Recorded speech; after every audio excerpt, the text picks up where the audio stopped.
ฝันเห็นเรือใบหมายถึงจะได้พบกับคู่ค้าลูกค้าหรือการเจรจาในเรื่องของธุรกิจกิจการการขยายกิจการการร่วมทุนในไม่ช้าหรืออีกตำราหนึ่งทำนายว่าช่วงนี้หากจะพูดอะไรก็ระวังเพราะคนอื่นจะเข้าใจตรงกันข้ามกับคุณสุขภาพจิตใจไม่ค่อยดีนักผ่อนคลายบ้างเพื่อนหรือผู้ที่คุณคุ้นเคยเป็นอย่างดีจะทำตัวห่างเหินดวงทางด้านความรักคนโสดก็อย่าคิดอะไรมากเลยนะหาที่ปีกวิเวกหาความสุขใส่ตัวในเรื่องอื่นๆดีกว่าอยากได้บุตรหลานต้องขยันมีเพศสัมพันธ์ให้บ่อยครั้ง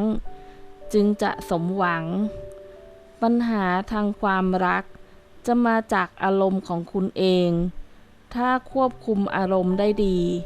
ก็ยังราบรื่นเป็นปกติดีดวงทางด้านการงานการเงินอย่าฝากใครเข้าทำงานเพราะจะมีปัญหาให้หนักใจควรให้ผ่านพ้นช่วงปีนี้ไปก่อนมีความขัดแย้งกันในทีมงานถึงขั้นแตกแยกท่านจะร้อนใจเพราะลูกน้องลูกจ้างหรือบริวารการงานได้รับความช่วยเหลือจากผู้ใหญ่ในสายงานเป็นอย่างดีเลขนำโชค30 34 96 076